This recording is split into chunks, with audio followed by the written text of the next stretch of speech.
The best form of actionist or activism you could do is to own where you live, own where you work, and to have the option for your significant other, us talking as dudes, for your lady, not to have to go work for a white person. Right. That's the best form of activism I've seen.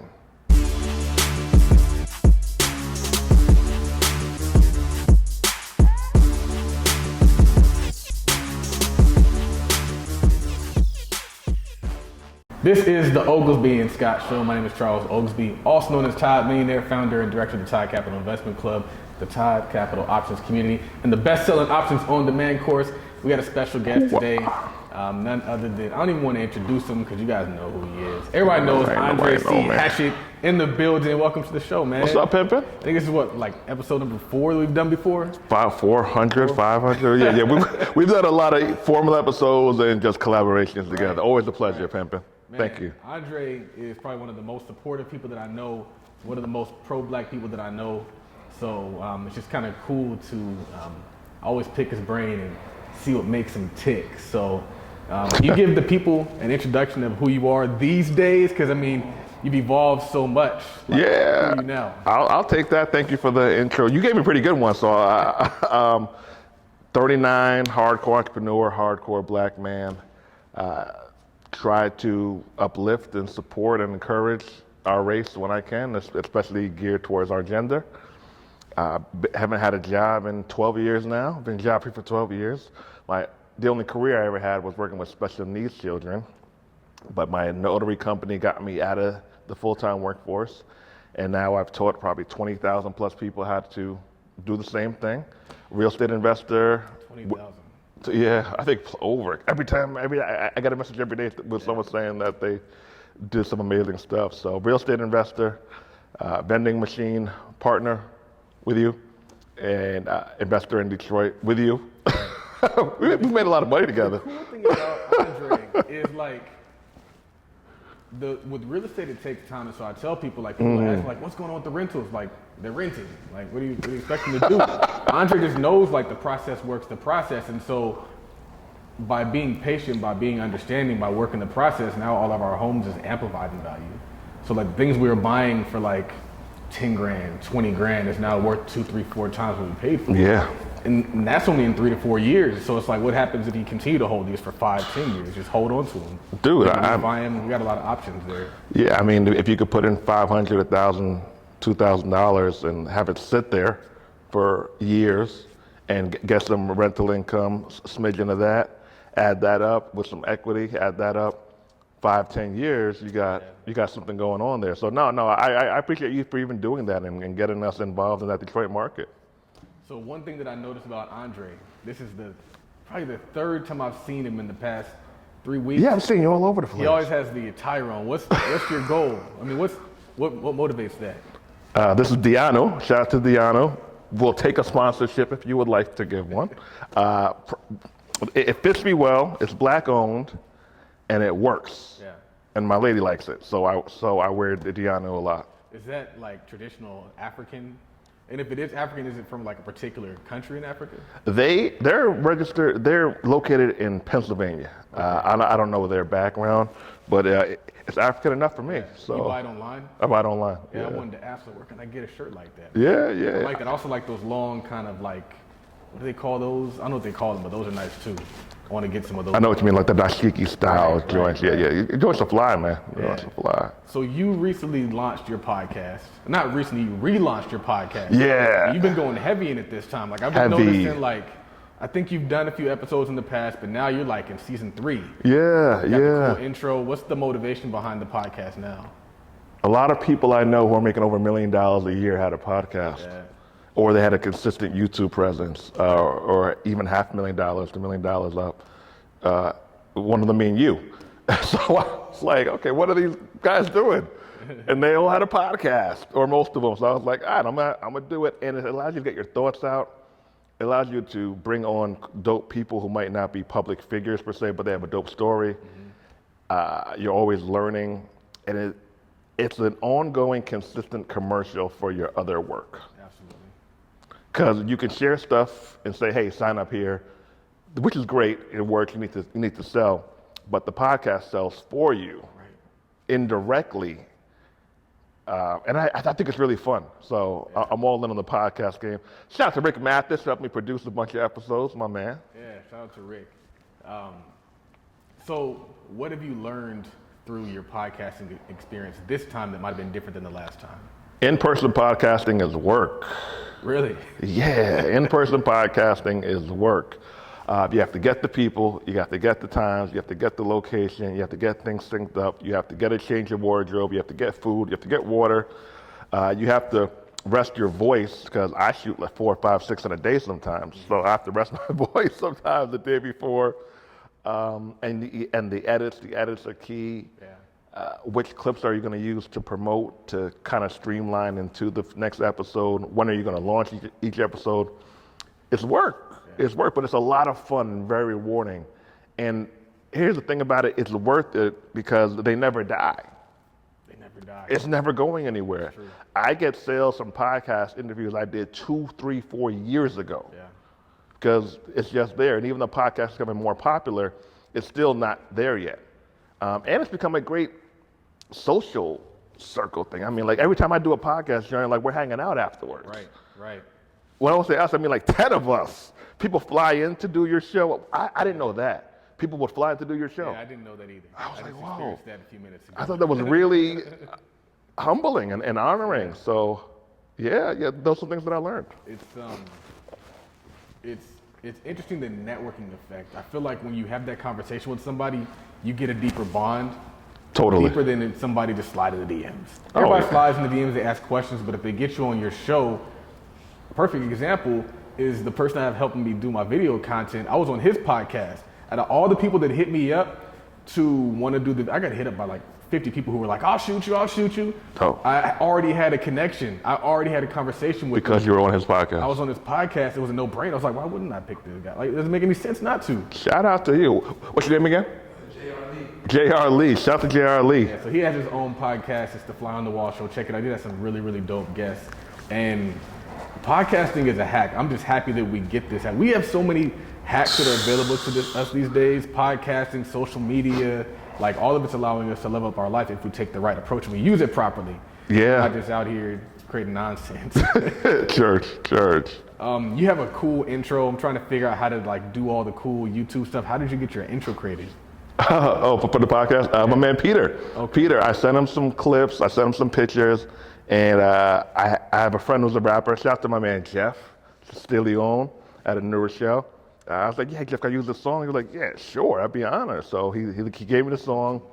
I gave one of my video people the song and the content. It took a couple of takes, but every season though we have a new intro. Yeah. So I had the right people in place. So what's the motivation behind doing seasons? I want to take a break every few weeks. Okay. I don't want to do it I don't want to record every week.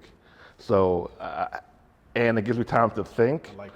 And time to detox of what I liked, what I didn't like, and time to go after new guests. And it gives you time to go after sponsorships. Yeah. How many episodes are per season? Roughly 12. Yeah, roughly 12. Yeah. So sponsorships. How many sponsors have you gotten so far? 3. 3 sponsors. Yeah, my man Malik Carter, Coach Carter. He's one of our season 3. Yeah. He paid for the whole season. Really? That's dope, man. He paid for the whole season up front. I was like, yo, Dre. He's like, can I sponsor you? I was like, yeah. I was like, how many episodes do you want? He was like, how about the whole season? I was like, all right, let's book it. So because my views, they're not popping yet. So it was great to. Your views, like your opinions, but you're talking about your views. Yeah, talking about the views. Talking about the views. So it was really cool to see somebody just put up that kind of bread, who saw the vision of it and who got in early. I'm shocked more people don't try to get in early with podcasts. Yeah, honestly, it's amazing. That's a mindset shift, because I always think that you have to be at super levels to get sponsorships. You have to have this many episodes, this many views in order to even approach somebody for a sponsorship, but you already have 3. Yeah, I've had 3, yeah. What are you offering your sponsors? Like, do they get like an ad? Like, what does that look like? So for Malik, he's gonna get a video clip in each episode, and he's gonna get a clip in each audio, and he'll have a link underneath each episode, each video, and each audio. That's dope. So he's there, he's imprinted, and I'll be shouting him out whenever I can, because I just appreciate the love. Yeah. Shout out to real estate coach Carter, man. He's a good dude. Malik. Yeah. So one of the things I wanted to ask you about is you were very pro-black on purpose, and not just pro-black, like pro-buying black. Why and what drives that? I consider myself an actionist. Actionist. We're raised in a pro-black household, and I just love our people. Yeah. I just love our people. So it's kind of embedded in me. Yeah. When I was young, I had a crew in elementary school called Come Malcolm, after Malcolm X, because I saw the movie Malcolm X with my father in the theaters. Yeah, and that's the name of the crew, the Come Malcolms.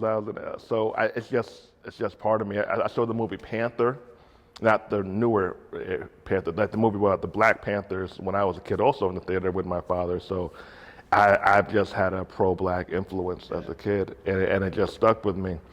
And we have a lot of issues in our community, and I said, I'm not gonna point the finger at someone else to do something if I'm not doing something consistently. So it's been my mantra to, in my small way, to do something consistently to push the race forward on a consistent basis. Not if there's a police killing, not if Trump says some dumb stuff.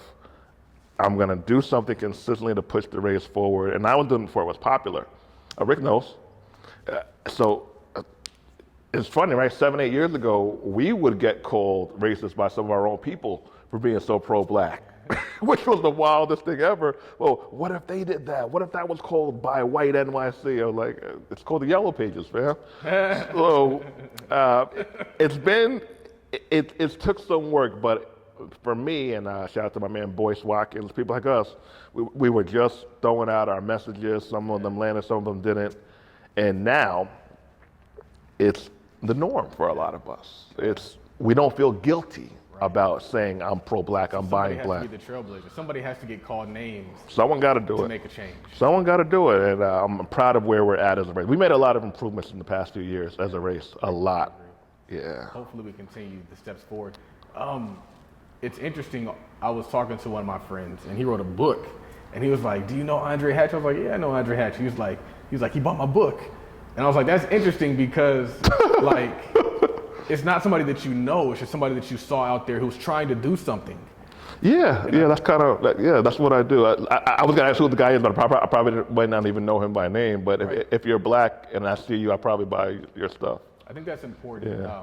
I do it to a certain extent because I know what it's like to be an entrepreneur trying to get customers. In the beginning, you're pushing, you're prodding, and it's like those sales prove the concept. If somebody buys what you have, you have the motivation to keep going and keep pushing. But if you're out there pushing it and nobody's buying it, it's like... It's tough. Yeah. And sometimes we might need that $20. Right. What if you got a girl? Like, you really might need that $20. So it's about the money because I know how it is to need the money and I know how it is to be black. So I do just try to show love to people out there who are trying. What's his name, out of curiosity? Gary Gordon. He wrote I think either a book on poems or something about that. Okay, yeah, I think I remember that. He's on Twitter too with us, right? He's on Twitter. Yeah. So I just thought it was interesting because you bought, like when I was here, you had on the Bandemic shirt.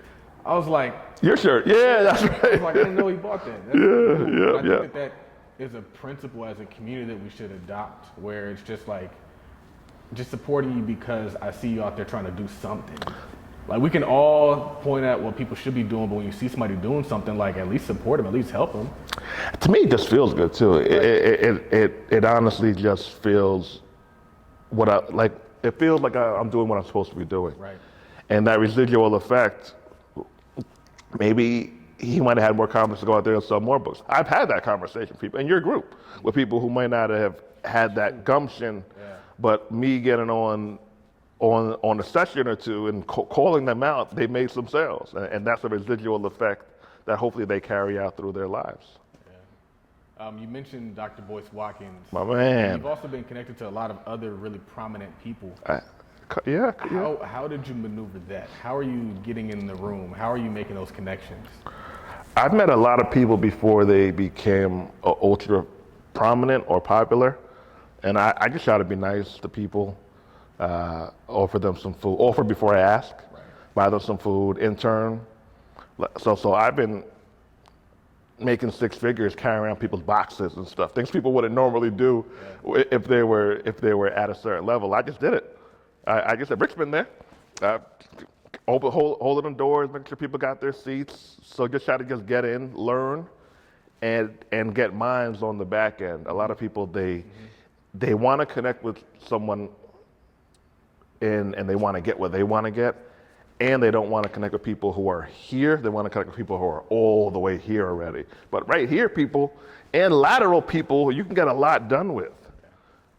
So yeah, just being a cool dude, food and help, it gets people in the door, but really fast. Yeah. How do you spot that thing in somebody that you can tell that they're going to be something big? You can tell that they're on their way. I think it's like a gift. Yeah, I have like a sixth sense that like they're going to do something, and they might need like a little push, they might need a nudge, they might need something, but like they got something there. Yeah. I think it's a gift. I can't really explain it. What do you have planned? We see the mobile notary, we see the courses, the 2 to 12K 2 to 12K club.com.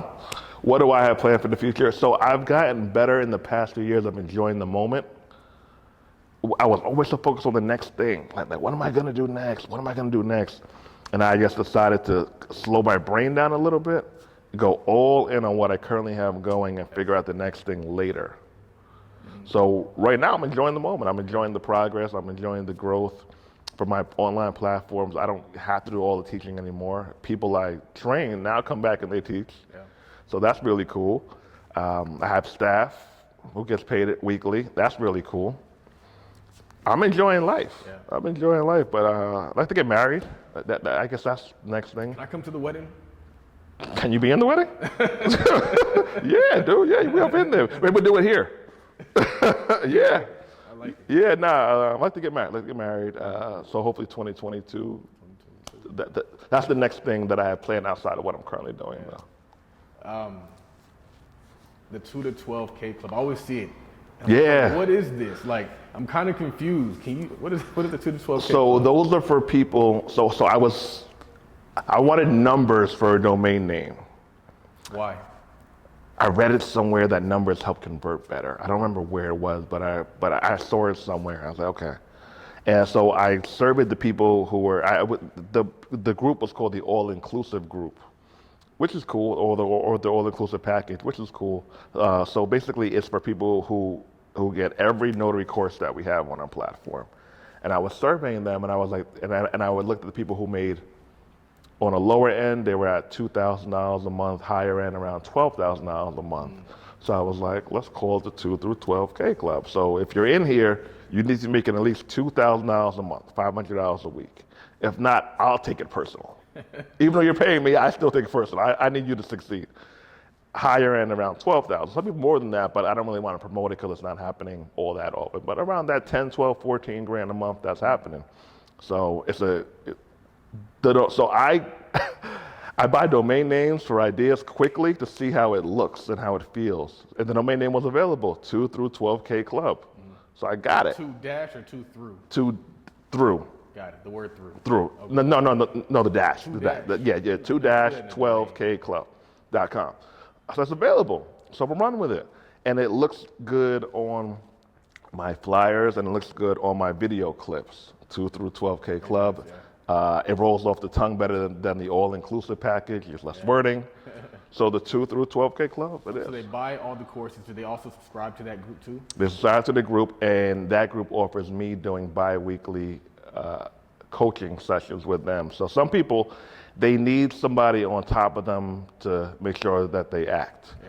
Some people will buy the product and just sit there. It's great for a sale, but we care about more than sales. We want to see you do stuff. Right.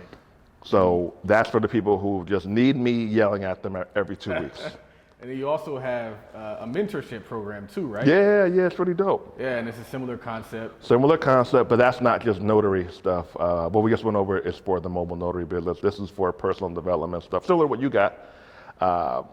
and people have had some results. Yeah. So I'm a really good coach. Yeah. Probably one of my best skill sets is coaching, actually, because I'm able to see what people what ideas they have, what they're not doing, what they need to do, and how to cut the fat, and how to go all in on what they need to be going all in on. Yeah. Some people have a great idea for something, but they need money right now. Okay, let's stick to the money, and in 3 months we'll come back to your other passionate idea. So one of the guys, my man Roy, you know Royal, he has a DNA company. Yeah. He has some wild stories about that. And I started, like, he got something here with his company. So he enrolled, and then this is, I think we just had our 3rd week. He's had private consultations, he's had an ebook launch, and he's not just doing the business anymore, he's doing the coaching, and he's becoming a figure in his industry. Wow. One of my assistants, she had saw a picture, because she was doing she was editing a testimonial for you. She was like, is he the DNA guy from Twitter? Yeah. She didn't even know his name. She's like, is he the DNA guy from Twitter? So apparently what I've been helping him do is create a lane for himself in his space, and his numbers are up. He's happy, he's winning. Honestly, yeah. In this era, it doesn't even make sense to not be a part of something like that. Like if you're, I always tell people, like, you're gonna do business by yourself either way, but if you have the ability to tap into a group of other people, to tap into a coach, it just makes too much sense. It's genius, dude. It's freaking genius. You have somebody who wants the best for you, who's gonna give you their attention on a weekly, or and I know you do a few times a week basis, who's at least making probably double or triple what you're currently making. How can you not do that? Right, especially for the cost. It's very affordable. Yours is it's like 40, 50? It's like $50 a month. 50. David Chan's is 80, mine is a little higher, but it's still under $200. So you pay me $50 a week for me to hold you accountable? Yeah. Everyone's doubled or tripled their money since they got in with me. Everybody. So yes, I actually have a cool domain name for that too. The10xclub.net. The10xclub.net. Yeah. One of the things you do that I'm not that good at, that I want to get good at, is you are good at holding people accountable. If I like you, yeah. What's the secret there? Because I've seen, like, when you hop on the call, you light a fire into these folks. You're like, nah, I need that done, boom, boom, boom, boom, boom. What's the secret to being that kind of guy? You have to have results. You have to be mean, but be tender. Yeah. I think I have a good balance of that. Like, I need you to do this now, but with love. I don't need you to do this now for my ego. I need you to do this now because you're not going to do it later. Yeah. And then I'll go and I'll buy it from you. So I'm not just telling you to go do it, and I'm going to support you. If you do it right now, I'll support you. Yeah.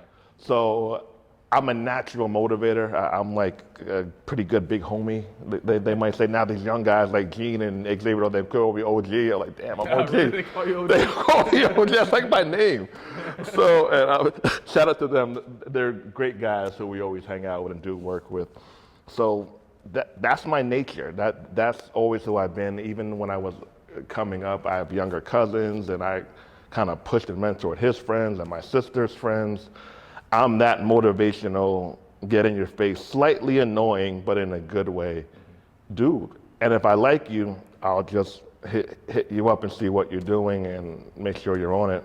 Like with you. Yeah. We spoke a bunch of times. You had a 9 to 5. Yeah. I think I told you to leave that shit. Yeah. like why are you there? You gave me steps to leave it though. I gave you steps to leave. Get to this number passively. You did it. And what's interesting about that is when you told me that, I started to create more. You did. It's because I stopped aiming at like this arbitrary number and I started aiming at the 10, the safe 10 you call it. The save 10K a month. I did, yeah, the save 10K a month. I think that'll be helpful for the listeners because we have a lot of people who are like, I want to leave my job, I don't want to work here, but they have no idea how to get there. Yeah, all right. So with Charles had different income streams, and he also has a wife, he also has a kid. So his lane is a little bit different, right? I said, how much do you need to have coming in to live? We said 10K will cover the bills, will cover the car. Your wife doesn't have a 9 to 5 anymore. She'll be able to do her thing. I was like, okay, so how much of that money is passive? A good amount of money of that money was passive. I said, once you hit that, dude, you're free. And you have some money stacked up. Dude, you're free. Yeah. So let's just go all in on that. Then we can figure out the rest later. But for some people, that safe 10 might be a safe 3, or a safe 4, or a safe 5. But when you're in California, it's got to be 10. When you're California, you probably got to be 10. If you're dating somebody or relationship, depending if you're a traditionalist, like how we kind of are, it got to be a certain number. But you need to have the number that works for you. For some, here's also another thing. People think that they have to make more than they currently make to leave the full-time workforce. They do. You got to make less sometimes. You can make less and probably be happy because you don't got to drive to that damn place every day, all day, for 2 hours and 2 hours in traffic and be annoyed by white people. So let's figure out Erica calls it a freedom number. Right. What number works for you? And you had it. You just have to do a little tweaking and go all in on it. And shout out to you, brother. Yeah, I think what was important was you get the goal and then you start working towards the goal. Because again, and that's why I reached out to you, because you'd already done it. And so I'm not going to ask my mom how to do it. She's never done it. I'm not going to ask my homeboys how to do it. They've never done it. You got to go to the person who literally lives it and plans to never go back there. Yep. And they're going to give you the most profound advice, and you did. Appreciate it. It worked. I think. Let me ask you, how do you feel now? You've been out over a year. I went fishing. I do what I want to do now. I go fishing on the You're basically day. retired. I play golf on, I do what I want to do. And so I think that. Go to Mexico, a random Thursday. Right, like that's, I feel amazing. And I would say the reason why is because I make way more now than I was working on the job. Yep. And I live how I want to live. Bingo. I drive how I want to drive. I eat what I want to eat. I stay where I want to stay. And it's not like I'm living out of the reserves. I'm living out of the money that still comes in. Bingo. And so for years, I worked a job. The job told me, this is what we're going to pay you. This is all we're going to pay you. And when you don't see a way out, you can start getting really down on yourself. I look at pictures, and like when I was around that time, like I'm working a job, and like I don't look the same, man. I just looked like miserable. You lost weight. Like I was still showing up, but I just didn't see the light. I didn't see the glow. Like I just looked miserable. I was just like going through the motions. You know what's funny is we can look older when we're younger. Yeah. When we're stressed out. Yeah. And when you're being kind of held down, because we all have ambition. Nobody wants to make whatever they're probably making on the job. And so when most you people want to don't. make this, but there's a ceiling here. It's capped. It's literally capped. You're capped. Right. Like it boils up inside of you. You get frustrated, you get mad, and you're working so hard to get the little too. It's not even like, that's the crazy part about it. I tell my wife, like, she'll see me sitting on the couch and she'll be like, oh, you're gonna go to the office? Like, I'm on the office. I'm getting paid right now. I'm making posts, I'm doing content, I'm making sure my team's doing what they're doing. Yeah. Like, I don't necessarily have to go drive somewhere to make money anymore. And so that's great, because I don't like leaving my son sometimes. Like, I kind of feel guilty if I have to leave. That option is having the, so, and I'm not anti-job for other people. I'm what works for you. I like it. But damn it feels good. Yeah. And here's the thing about leaving the full-time workforce. This is actually really important. What might get you out of the full-time workforce might not be something that you overly like or love. I call it one of my episodes, a gateway business. So it might not be your favorite business or your favorite service, but it might be that thing that's consistent enough for you to leave. Like, you probably like the mastermind more than you like something else, but something else might pay you more money. The mastermind's for fun. You have fun in there. I've been there. I've seen it. But you do what you got to do to get where you got to get. And I think if more people leverage their gifts, their highest paying gift, easiest to get money for skill, and use that to leverage, then you can figure out the rest of the stuff there. You could be freer a lot sooner than you think. Right. I think Warren Buffett said, like, you want to sell whatever people want to buy, and then buy what you want. So what's selling? So a lot of times people, they say, like, well, I like this, so this is what I'm going to go into business with. Like, maybe that doesn't work. It might work. It might. Maybe. And there's also a thing that I call back-end passion. So you like what you're doing currently. You don't love it, but you like it enough. But you can randomly be in Atlanta filming a podcast on a Friday. And that was another thing I was going to say that is dope about being where I am now, is I get to create. Like, I popped up and I was like, hey, I want to shoot a vlog. Hey, I want to shoot an in-person podcast. Hey, I want to do all these different things. And I can do those things without having to ask permission. or without somebody looking over my shoulder. And that was one of the things like Rakim Sabri didn't like. He was like, they wanted me to make a whole list of all the things I was doing outside of the job. Outside of the job? Right. And so, which is none of their business? Right. And then also, nasty. You start to live for your people. And that's another thing that people don't understand about entrepreneurship is it allows you to serve your people. It allows you to invest in your people. It allows you to elevate your people. And so when I was in the job, you know who I was elevating? I was elevating his community. His and his wife. The Jewish community. I was elevating all the other communities. And like, how does that even make it to be BLM, but then you're going out and you're making them richer? You're putting their kids through school. The best form of actionist or activism you could do is to own where you live, own where you work, and to have the option for your significant other, us talking as dudes, for your lady, not to have to go work for a white person. Right. That's the best form of activism I've seen. And then you add other layers on that, buying black, supporting black, of course, but own where you work, own where you live, have the option for your wife or significant other not to have to go punch the clock. Right. That's activism as fuck right there. 100%. I think that your wife kind of appreciates it as well, because like a lot of times they're not going to elevate you to that level. So you have your wife in there being a servant for somebody else, being an assistant for somebody else, being at a lower tier for somebody else. And then I think that sometimes the woman can start to look at you kind of crazy, like. I don't think it's sometimes. I think it's held in a lot. When another dude is providing for your family and your wife, the dynamics kind of change. But when you become that person, the dynamics kind of change. She starts looking at you that way with that honor and that respect. So I think that's important. And I think business allows you to get there because business allows you to get your full value for your work. So you can do the same work on a job and you get $40 or $80, but then you take that same skill to the marketplace and now you're getting $320, now you're getting $500, now you're getting $1,000. Same skill. And there's increments to get there, right? So let's say that your wife needs $4K a month to not have to work a job, right? So you could say $1,200 of that from Turo a month, $2,000 of that from Airbnb a month. You're damn near there already. Right. Add in a little mobile notary, add in a little admin work for you.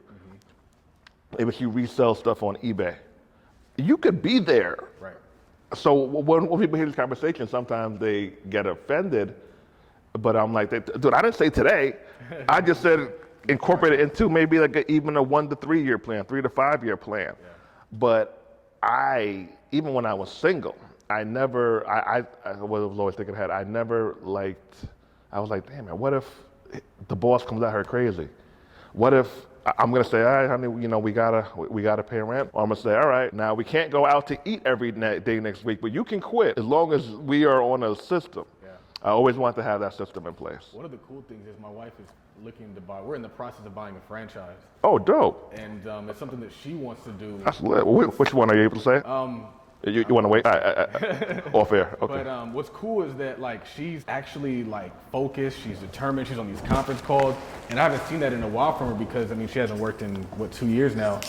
And but it's cool because for a while she was just kind of laying around watching Netflix and stuff, and now she's like back in the business. Yeah. She has the luxury to not work, but to work for herself. Yeah. Or to work for her own business, and I feel like that in itself is also empowering. So it's like if you can give your family the ability to work for themselves, that's also a win. Like not like saying like you don't have to work for anybody else. That's cool and that's one part, and that's also empowering. But also being able to be in position to, all right, now we're going to get a franchise. Now we're going to be able to do this, and also not just putting the money behind it, but then your wisdom and your insight and your connections. And so we were able to find an attorney through my connections. We were able to find all these different things through my connections. Yeah. And so you can't. It's really difficult to lose when the family is successful. It's difficult to lose when you have people around you that are all like not necessarily waiting on you to win, but they're also helping you win. Because sometimes we can see that. There's something meaningful about that. Right. There's something meaningful that it's tough to explain, but when you have that kind of synergy, life does feel better. Yeah. And if you cut a couple things out here and there, you'll be surprised what you can get done, man. Yeah. Absolutely. A little bit here and there, different life. So after you get married, the goal is to have kids? 1 or 2, that'd be cool. Kids, boy and girl? I will, if I could pick 2 boys. Right. Yeah. What would you want them to do in terms of their career? Are you one of those, like, whatever they want to do, or are you going to push them more towards ownership and entrepreneurship? Well, let's just say that even if I didn't get any more assets, right? I just continued teaching, continue running my notary business, continue in my books. I got nothing else. Even by default, if I didn't sell the stuff, they could still inherit enough not to have a job now with me at 39. Man. It's kind of crazy that I could say that. Wow. The interesting thing about that is I was having that thought. That's deep. Is I was like, you know what? You could literally create products that pay your kids or pass down your intellectual property for your kids. As long as you created it, as long as it still has a system to support it, you're just handing it off to your children. I mean, if you look at the investments that I have with the group, let's say that I'm at $200 a month in dividends, right? In a couple of years. What if I don't touch that money for 10 years? Yeah, it just compounds. And I have the equity that I have in that real estate. All right, here you go, son. You want to go to college? Okay, cool. Either way, here goes residual income that I set up at 35. Yeah. So, whichever route they want to go, even if I just chilled and just lived life, they could still have the. Yeah, it's pretty cool. You got to create income that you don't need. Long-term thinking. Long-term thinking. The cool thing about those Detroit properties is we should be in position to, because I've been having conversations with Lamont Woods, and what they do out in Louisiana is they leverage their current properties to invest in, new properties. Yeah, but we got to do that more. And so the shell that's sitting there, the steel property that is actually on the corner of a place where there's 2 new construction projects that are completed and fully operational, like we could literally go to the bank and say, hey, we own this house free and clear, it's worth X. Give us a loan leveraging this to put into that property, knowing that that property is going to be worth double once it's done. Yeah. And so like there's so much opportunity in real estate in the projects that we already own, which I think is a testament to buying something when nobody wants to buy it and holding on to it, and now the market is desirable and now you do what you want to do. And buying with not a lot of, so if you give you guys some numbers, I might own 5% on one, 10% on one, like nothing too crazy, right? I had told friends about what you were doing, and you got an extra $500,000 because sometimes that's all people got. They said, oh man, that's not enough of a return. When am I getting my money back? I was like, all right, like, don't even really kind of energy over here. It's funny how people who don't invest oftentimes say that if they do invest, it's not enough of a return. Right. But people who do invest say, shoot, 5%? Sign me up. Right. It's a mentality that's tough for people to shake. They feel that everything doesn't have to be a home run. Yeah. I got a crib 2 years ago that we're at now. Paid $229 for it. I just threw it on Zillow just to see what I can get and if I get some offers. I think the lowest one I got was $295. So it's like 70 grand. 70 grand in 2 years. That's pretty good. That's not bad. And I think I get more than that, but I'm not gonna sell, but that's just good to know. But that's the regular, so that might be considered a home run, right? On 100% of that. But but I consider everything adds up. 5% of that, 100% of that, absolutely equals no job podcasting on a Friday in Atlanta.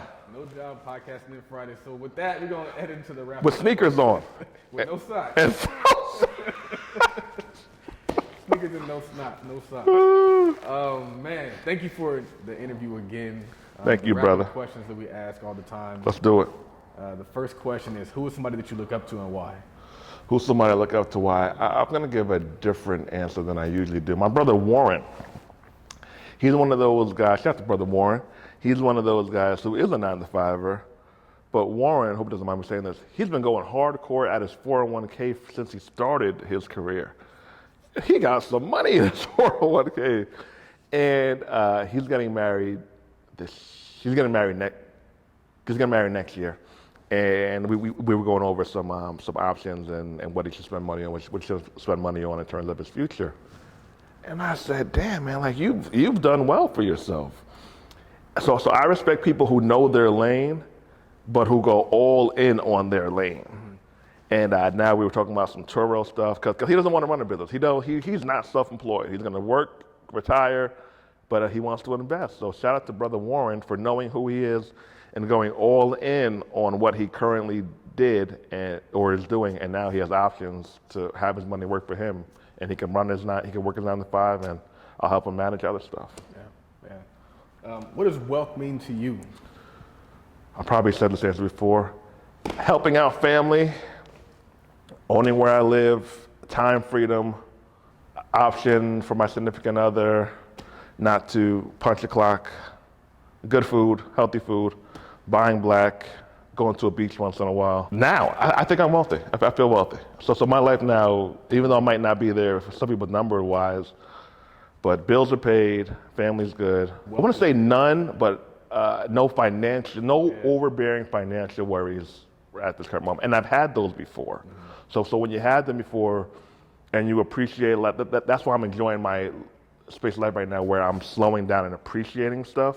I could look back and say, damn, that would have been tough to do 2 or 3 years ago. Now I can get it done. So I feel wealthy now where I'm at with things. And great connections. I have very valuable connections, which I don't take for granted. Add that to the wealthy column. I was going to ask you, I didn't get a chance to ask you, but what was your takeaway from the event in Dallas? The Bosses and Brunch weekend, epic, fucking lit. That was dope. Dude, we put together in 2 weeks. Yeah. Under 2 weeks. Got a lot of people out there. Hitters, like cool. First of all, cool ass dudes who are in our network and extended network. Real estate guys, tech guys, 9-to-5 guys, just boss ass, cool dudes. We ate well, we had fun, fellowship. I interviewed all the men who were there on my podcast previously, which I was like, it just showed to me, on a personal basis, it showed where we are at as a race, that we can get some cool ass, boss ass dudes together on 2 weeks' notice to have a great ass weekend, podcast, brunch, fellowship, hit up a lounge and have a great time. Yeah, it was cool. It was definitely a really cool experience because you got a chance to meet everybody. Everybody was out there. Xavier, Gene. Dudes getting money, the money team. And then people from the Arkansas team showed up. So Henry, what up, Henry? Was there. And it's cool because when you meet somebody from social media and then you meet them again, it's a different kind of connection. First time different. It's like, all right, this is the guy I've seen on the internet, right? And then the second time it's like, oh, this is my dude, man. Like, come boys, yeah. That's how it's important to meet people from social media in person, I think. That's what I'm starting to realize. Because people, you might think it's weird, but it's only because you meet people that really think like you think. If I ran across just some random dude on the street, I wouldn't know if he thought like Andre thinks. You wouldn't know if I think how I think. You just see some dude with a t-shirt on. Nobody thinks that what I am. They're just like, oh, some dude with a baseball hat on. Yeah. So we have that conversation in the barbershop chair. What's your favorite podcast? And I was gonna ask you your favorite book, but you're in the podcasting space now. I am. Like, what's your favorite podcast? Money Monopolizers right now. Alex and Marlon. Shout out to Alex and Marlon. Yeah, Marlon's a cool dude. Cool dude, man. I like both those guys a lot. Getting money, 20-something-year-olds. Yeah, they got a bunch of churros. Yeah, churros. Marlon and Alex has the cleaning business. He did like 200 this year. So I like those guys a lot. My favorite podcasts do switch because all of our friends podcast, but right now I'm really been rocking with my Money Monopolizer boys. One cool thing about Marlon is I always see him on the morning meetup. He's always there. He takes notes. He is. He just provides a service. And so quite honestly, I've seen him on Twitter. I've seen him with the podcast, but I didn't make the connection until I saw him on the Social Proof thing, which is weird because, I mean, like, he's all over the place with his own brand, but he still goes out there and serves other people and participates in somebody else's. He's a really good dude. So I think that is like a lesson for the listeners. It's like, you don't ever really get to stop serving. If you could always be an intern, now how often you can intern, of course it will shift when you get busier. But if you could always be an intern at something, you'll be surprised how far your life can go. Right. Cool. Last question is, what sets apart successful just people from those who give up, fail, and never get started towards their path of success? Successful people can do what needs to get done even when they're bored. That is it. I thought it was 2-parent households. I thought it was college degrees. All those things help. Successful people can do what needs to get done when they're not passionate and when they're bored. That's it. If they don't know, where can they find you, follow you, and support what you have going on? My website, AndreCHatchett.com, Instagram, Andre C. Hatchett, Twitter. Go buy my book, buy a course, buy something, buy black, show love to black people, date a black woman, and have a good life. And think long term. Think long term. You can have the life you want. It probably will take longer than you expect, but you can have the exact life you want. I'm telling you about that. Another episode of the Oglesby and Scott Show, with the Scott side being in Chicago still. Rashana, what up? But we're still out here rocking. We're still out here expanding the brand. Yep. Make sure you guys check out all the links will be in the show notes to all of his products. Links. You can find that there. Make sure you leave us a rating and review. We like 5-star reviews, and we like subscribers because subscribers are how we get those rankings up. Money. My name is Charles Oglesby, also the Top Millionaire, signing off.